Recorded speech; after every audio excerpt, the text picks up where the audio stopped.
times when you have an investigation or an allegation of complex fraud, your investigation team skills will depend on that allegation. So if your allegation is to accounting, you'll definitely want to get someone on your team that has accounting. You also definitely want to get someone on your team who will speak the native language of the allegation or the country where you're going to have to interview people. Doing interviews in foreign languages, you definitely want to have someone in the room, and if possible on the investigative team, to help review documents, to help interview.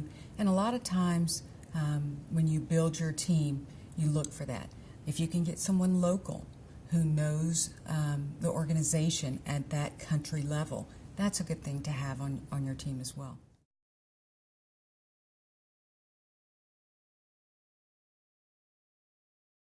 When you're pulling from a company environment, people that are not investigators by trade or by job,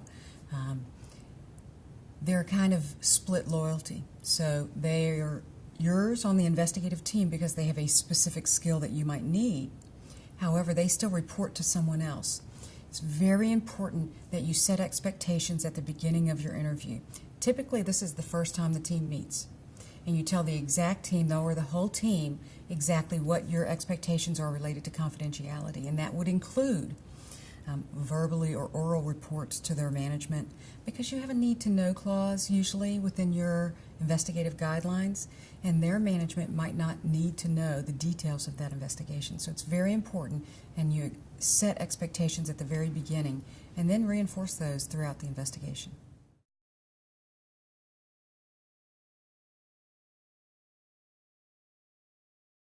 A lot of times you'll get personality conflicts.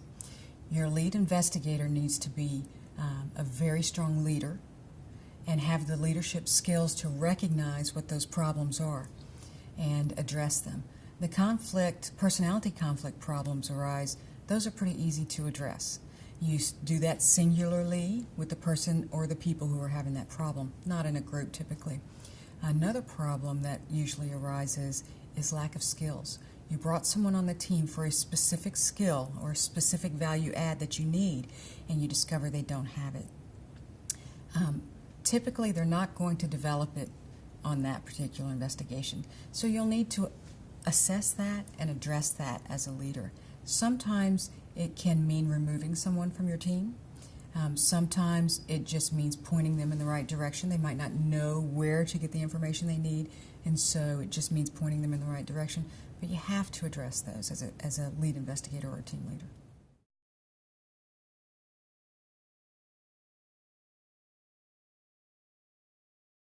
Probably the biggest characteristic or the best characteristics of an effective team would be communication, good communication skills. This is really important in investigation because if you have a large team and a large investigation and someone finds something very relevant that might increase the scope of your investigation, it's very important that they communicate to the entire team, to the leader and to the entire team, so that everyone can be looking at that expanded scope.